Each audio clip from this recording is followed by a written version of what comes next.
5 साल की अनाथ बच्ची नंदिनी ने अपने 2 साल के छोटे भाई शौर्य का एक माँ की तरह ध्यान रखा था। माँ बाप की मौत के बाद नंदिनी ही उसके लिए खाना बनाती थी और वो ही उसे खिलाती भी थी। उन दोनों की जिंदगी में कोई सहारा नहीं था, लेकिन नंदिनी ने खुद से एक वादा किया था कि चाहे उनके सिर पर कोई भी पहाड़ टूट पड़े, वो अपने छोटे भाई को कभी भूखा नहीं सोने देगी। 20 साल बीत गए थे और वही छोटा भाई शौर्य अब एक $100 बिलियन कंपनी का CEO बन चुका था। उसने बिलियनियर बनने के बाद भी अपनी बहन का साथ नहीं छोड़ा। उसके नाम पर कंपनीज खोली और शहर के बाहर एक शानदार विला भी खरीद लिया। जब नंदिनी प्रेग्नेंट हुई तो शौर्य ने उसे अपने पास शहर बुलाया ताकि वो उसका ख्याल रख सके।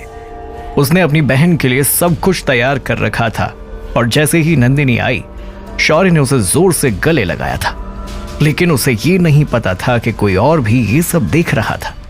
शौर्य की मंगेतर की माँ, जिसे लगा कि ये लड़की शौर्य की मिस्ट्रेस है, उसने सब कुछ अपने कैमरा में रिकॉर्ड कर लिया था और शौर्य की मंगेतर को भेज दिया। मंगेतर ने बिना सच जाने गुस्से में उसके घर जाकर नंदिनी के साथ बदतमीजी की और प्रेगनेंसी की हालत में उसके पेट पर वार कर दिया ताकि कोई नाजायज बच्चा उन दोनों के बीच ना आ जाए। पर उसे तो नंदिनी के आने की खबर कुछ देर पहले ही शौर्य ने खुद दी थी। फिर क्यों किया उसने ऐसा? Mahip, you are really very sweet. मेरे साथ तुम्हें मेरी बहन का भी कितना ख्याल है, जिसे तुमने आज तक देखा भी नहीं। तो क्या हुआ? मुझे ये पता है ना कि नंदिनी दी आपको कितनी प्यारी है और दुबई में उनका कितना बड़ा बिजनेस है।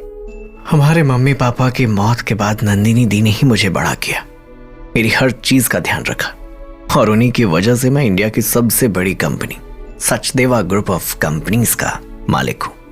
अगर वो मेरे साथ नहीं होती तो शायद मैं कुछ भी नहीं कर पाता। महीप अपनी खूबसूरत आंखों से शौर्य को देखने लगी। लंबा कद, गोरा रंग और ऊपर से एक बिलियनियर जो खुद भी नहीं जानता था कि उसके पास कितना रुपया है। महीप ही क्या, दुनिया की कोई भी लड़की खुद को शौर्य पर न्यौछावर कर देती। महीप ने शौर्य के कोट का कॉलर ठीक करते हुए बहुत अदा के साथ कहा, रोमांस हो गया हो तो मेरे गाउन की नॉट तो बांध दो। शौर्य ने अपना मुंह बनाया और महीप को घुमाकर उसके गाउन की नॉट बांधने लगा। I'm lucky to have you in my life। अब मैं चलता हूं, ध्यान रखना। नंदिनी दी कल हमारे घर के पार्टी हॉल में शाम 7 बजे तक आ जाएंगी। अपना पहला इंप्रेशन उन्हें बेस्ट देना। महीप ने शौर्य की ओर घूम कर देखा और उसके गले में बाहें डालते हुए बोली, तुम बिल्कुल बेफिक्र मत करो, नंदिनी दी को कोई शिकायत नहीं होगी। शौर्य तेजी से वहां से निकल गया। महीप के होठों पर मुस्कान आ गई और वो मन ही मन खुश होने लगी।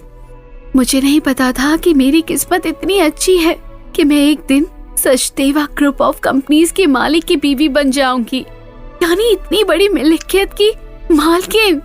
वाओ!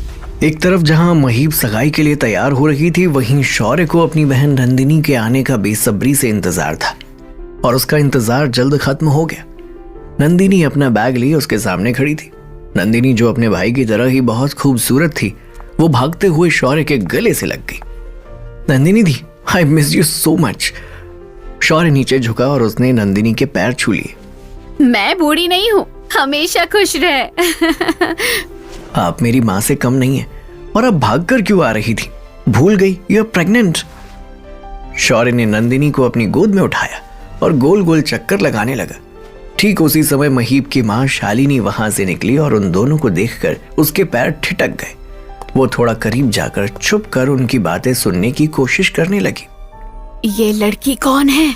शौर्य नीचे बैठा, उसने नंदिनी के पेट से अपना कान लगा लिया। मेरा प्यारा बच्चा, कुछ महीनों में वो मेरी गोद में होगा।